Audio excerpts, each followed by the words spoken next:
Sing wis mati kudu digolekno pangapurane, tekan getih sak keturunane. Mari iku baru omah iki isok dipasak ben gak merambat nang anak-anakmu.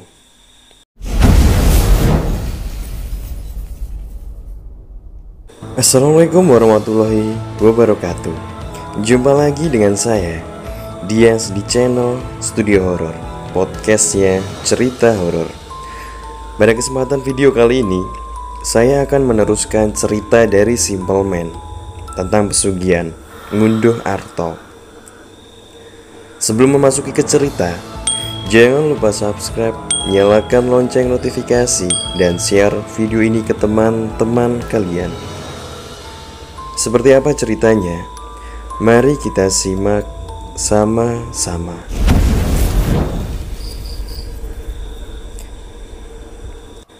Lebih dari berhari-hari, seputar kabar bila Mantono ditinggal pergi oleh istri dan anak-anaknya semakin santer terdengar. Namun anehnya, sampai saat itu, warga kampung atau para tetangga dekat Mantono tidak ada yang pernah melihat dirinya lagi. Tidak hanya itu saja, kejadian malang seakan tidak ada habisnya datang. Satu persatu usaha yang kini dijalankan oleh saudara dekat Mantono menemui kendala. Dimulai dari rumah makan, usaha las besi, sampai peternakan ayam dan kambing yang dimiliki. Binatang-binatang malang itu tiba-tiba saja mati tanpa ada alasan yang jelas. Anehnya, belum ada berjam-jam sejak kematian binatang tersebut, aroma bangkai seketika langsung tercium dari bangkai binatang-binatang itu. Hal itu tentu membuat warga kampung mulai bergunjing. Keluarga dekat Mantono juga mulai merasa bila ini adalah pertanda datangnya kabar buruk ke keluarga mereka.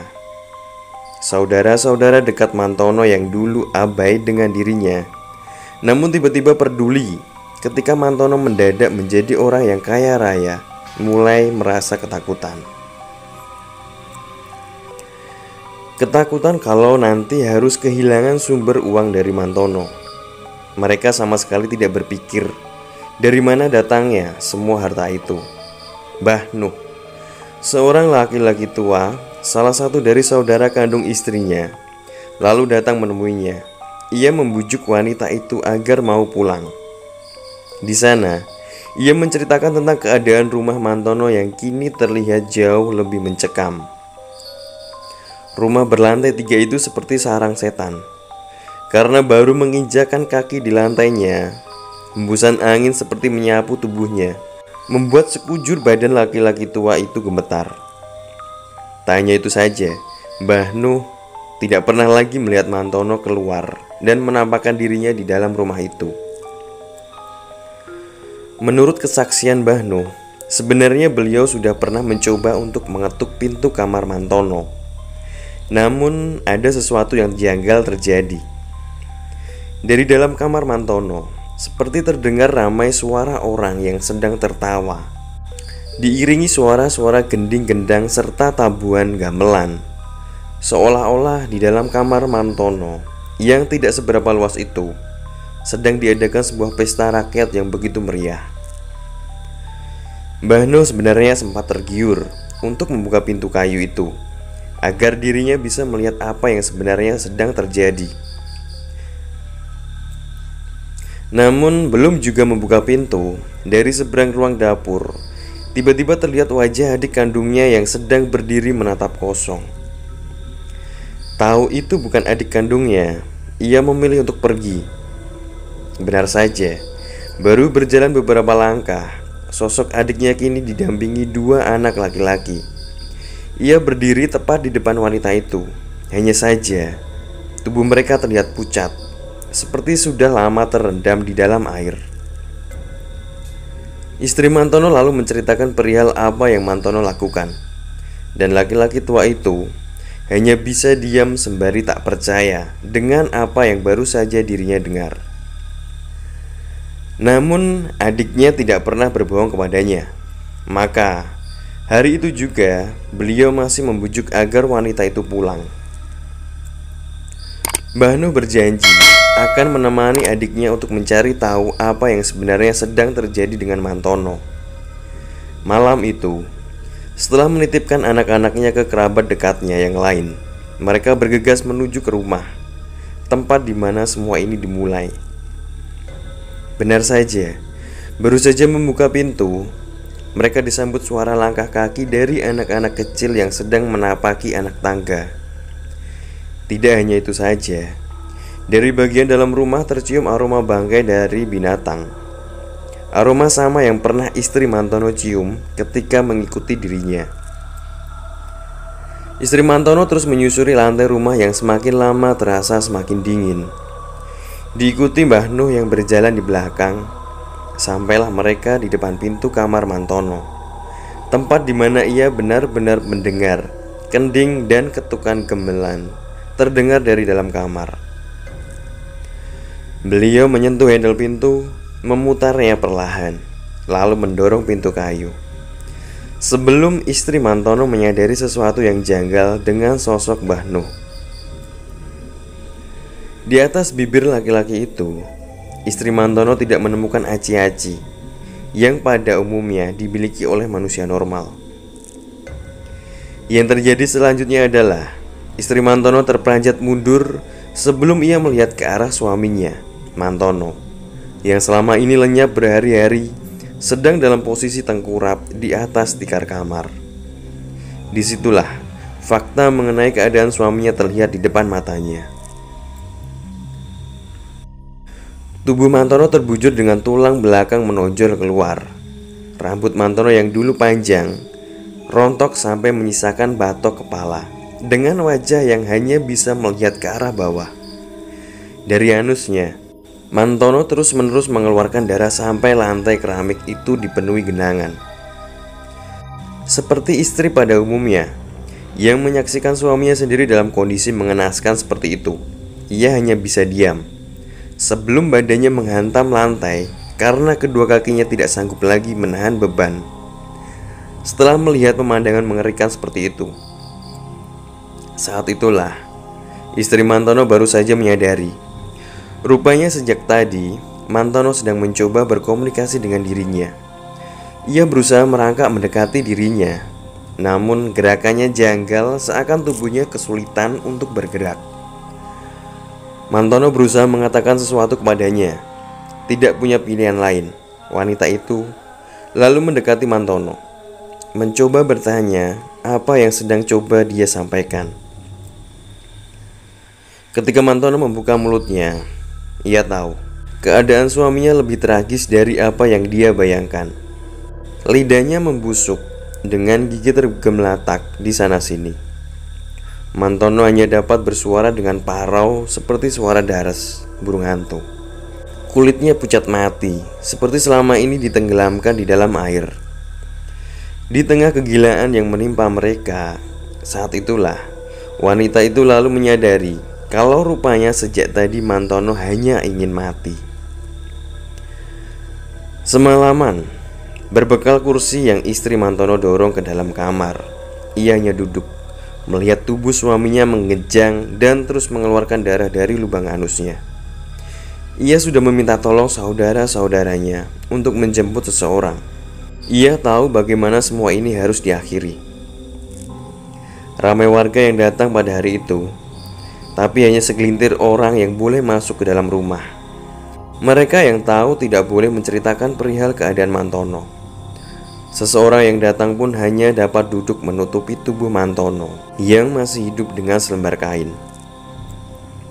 Sing wis mati kudu digolekno pangapurane, tekan getih sak keturunane. Mari iku baru omah iki iso dipasak ben gak merambat nang anak-anakmu. Kata-kata itu terdengar oleh ketua RT dan perwakilan warga. Setelah itu, barulah mulai dicari satu persatu orang yang ditulis di dalam selembar kertas. Tempat orang itu mendapat bisikan dari Mantono yang sepanjang hari meraung dengan suara parau. Pria itu seperti seonggok daging busuk. Meski tidak semua berhasil ditemukan, Namun beberapa orang yang menjadi wakil dari korban Mantono datang. Di situ, istri Mantono sampai hati harus bersujud memohon maaf untuk suaminya. Konon dari mata mereka, wujud Mantono sudah tidak terlihat seperti manusia, melainkan buaya. Setelah itu, barulah dibantu oleh warga. Mantono disandarkan pada pintu kayu kamarnya, yang rupanya menjadi perantara dirinya dengan yang memegang sungai.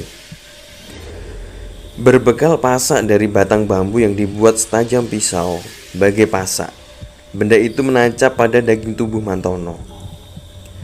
Kakinya tidak boleh menyentuh lantai.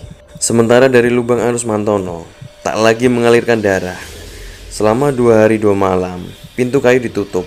Mantono dijaga bergantian oleh beberapa orang yang sebelumnya bersumpah sanggup melihat apapun. Beberapa orang keluar dari kamar dalam keadaan muntah. Mereka berkata tidak sanggup melihat seonggok daging Mantono dicabik-cabik bersama dengan korban-korban yang sebelumnya menjadi korban pesugihan ngunduh arta. Tak hanya itu, daging para korban dilahirkan lagi dari anus Mantono. Begitu seterusnya. Namun, tubuh manusia Mantono memiliki batasan. Ketika janji kelahiran terakhir, bila Mantono bisa menyelesaikannya, adalah tipu daya mereka. Mantono sudah tidak bisa lari. Inilah tanggungan besar yang lebih mengenaskan dari mati biasa. Tubuh Mantono akhirnya benar-benar mati tepat pada tengah malam dengan menyemburkan aroma yang lebih busuk lagi. Detik itu juga, laki-laki paruh bayi itu akhirnya dikuburkan dengan seluruh benda miliknya dibakar habis. Lantas, pemilik sungai masih meminta janji anak-anak Mantono. Sebagai ganti dari semuanya, setengah rumah berlantai 3 itu harus dijual. Ada alasan kenapa harus setengah rumah bukan seluruhnya. Rupanya hal itu dilakukan sebagai pemutus perjanjian yang dulu Mantono tawarkan. Sebelum Mantono benar-benar mati, Raga dan Sukmanya, ia memberitahu bila seluruh hartanya akan terus-menerus mengalir di kehidupan keluarganya sebagai gantinya bila Mantono tidak sanggup memenuhi perjanjian. Nyawa anak-anaknya menjadi jaminan. Tapi hal ini sekaligus menjadi jalan keluar bila seluruh harta Mantono pun akan habis oleh sesuatu yang tak lazim. Ternaknya mati tanpa sebab, rumah makannya sepi tak lagi berpengunjung, bisnis lama sama saja. Hanya tinggal rumah besar ini yang tinggal menunggu waktu untuk diminta. Bila saja tempat ini dijual, maka uang hasil penjualan rumah ini tetaplah dalam perjanjian. Namun, tidak bila setengahnya dibeli lalu dimiliki oleh orang lain. Lewat nasihat dari orang yang membantu Mantono mati untuk menjual setengah rumah ini kepada seorang keluarga korban santet, yang mana akan memiliki peran khusus, yaitu membebaskan istri dan anak-anak Mantono. Maka, rumah itu dijual setengahnya. Yang paling kentara adalah bekas kamar Mantono. Kini dimiliki oleh sebuah keluarga lain. Dan semenjak itu, perjanjian ini seketika berakhir. Kini, sampai detik ini, rumah besar itu telah ditinggali oleh 2 keluarga tanpa ikatan darah. Sesuatu yang janggal, memang bila tidak tahu menahu sejarahnya. Rumah itu berada tepat tidak jauh dari rumah saya. Sementara beberapa tetangga mengaku beberapa kali pernah diperlihatkan oleh sosok pria berwujud Mantono yang kadang muncul dari dalam sungai. Hal yang janggal adalah Mantono yang ini tidak memiliki aci-aci atau filtrum di atas bibirnya. Terima kasih buat kalian semua yang tetap sabar menunggu selesainya cerita ini. Sejujurnya saya ingin menyelesaikan ini dari dulu, tapi ada saja masalah dan kendala yang tidak bisa saya ceritakan semuanya. Saya berharap cerita ini bisa menjadi pelajaran bila pesugihan tetaplah hal atau sesuatu yang lebih bijak untuk dihindari. Seburuk atau sepahit apapun keadaan kita, bersekutu dengan iblis bukanlah jalan keluar. Mohon maaf sebesar-besarnya bila ada salah kata dan perbuatan. Di hari yang masih fitri ini, Saya mohon maaf lahir batin. Sampai bertemu lagi. Sekian cerita Ngunduh Arta dari Simple Man. Jangan lupa subscribe, nyalakan lonceng notifikasi, dan share video ini ke teman-teman kalian. Akhir kata, wassalamualaikum warahmatullahi wabarakatuh.